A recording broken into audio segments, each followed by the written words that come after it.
नमस्कार।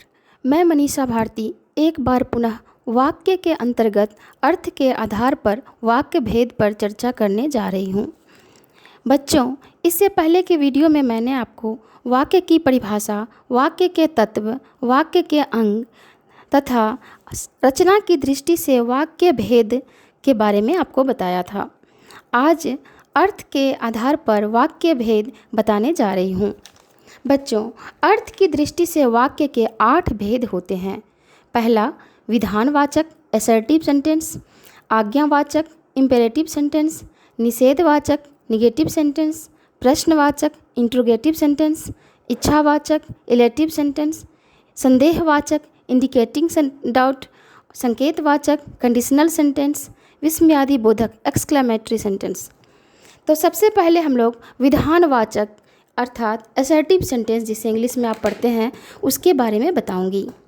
विधानवाचक वह होता है जिन वाक्यों में किसी बात या कार्य के होने या करने का बोध होता है। जैसे पंखा चल रहा है, माधुरी बोल रही है, कर्ण दुर्योधन का सच्चा मित्र था, ताजमहल आगरा में है, आसमान में काले बादल छा गए, पक्षी आसमान में उड़ता है। इन वाक्यों में आप देखेंगे कि कोई काम हो रहा है।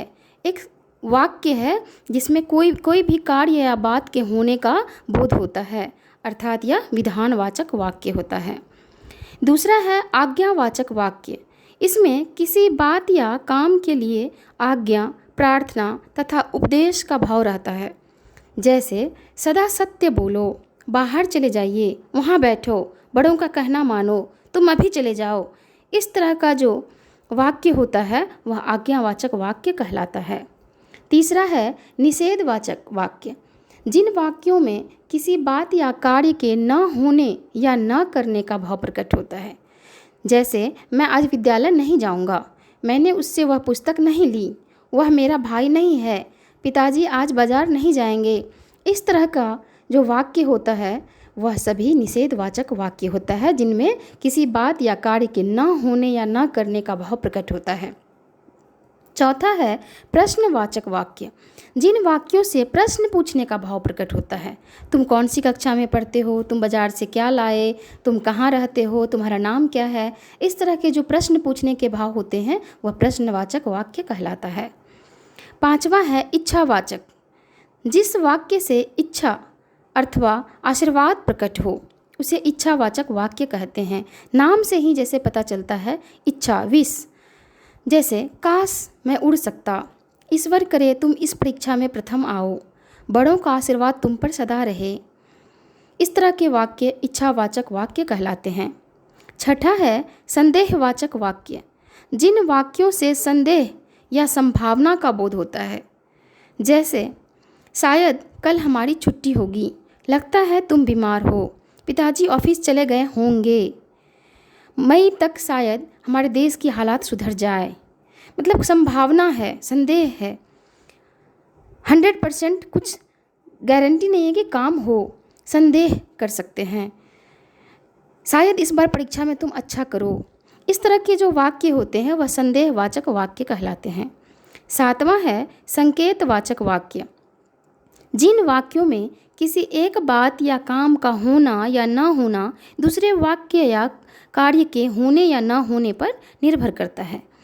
जैसे यदि तुम मेहनत करोगे तो सफलता अवश्य मिलेगी, यदि हम सब घर में रहें तो कोरोना का कहर हट सकता है।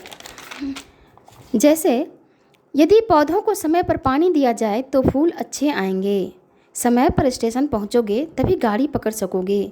कंडीशनल सेंटेंस संकेतवाचक। एक कार्य का होना या ना होना दूसरे कार्य के होने या ना होने पर निर्भर करता है। और आठवां है विस्मयादि बोधक।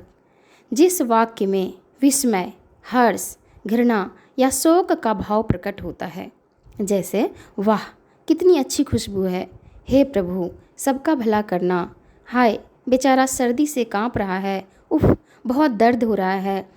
इस तरह घृणा का, छी छी कितनी गंदगी है, तो जिसमें हर्ष हो, विस्मय हो, घृणा हो, शोक हो आदि का भाव प्रकट होता है, उसे विस्मयादि बोधक वाक्य कहते हैं। बच्चों, ये वाक्य आप पिछली कक्षाओं में भी, 7वीं कक्षा में भी पढ़ चुके हैं, इसलिए मुझे उम्मीद है कि आप अच्छी तरह और बहुत जल्दी इन वाक्यों को समझ जाएंगे। अब मैं आपके लिए कुछ गृह कार्य दे रही हूँ, जिसे निश्चित रूप से आप करेंगे और विद्यालय खुलते ही इसे आप मुझे दिखाएंगे। ये जो कुछ वाक्य परिवर्तन करना है, जो निर्देशानुसार बदलना है, उसे आप अपनी कॉपी में अवश्य कर लेंगे। धन्यवाद।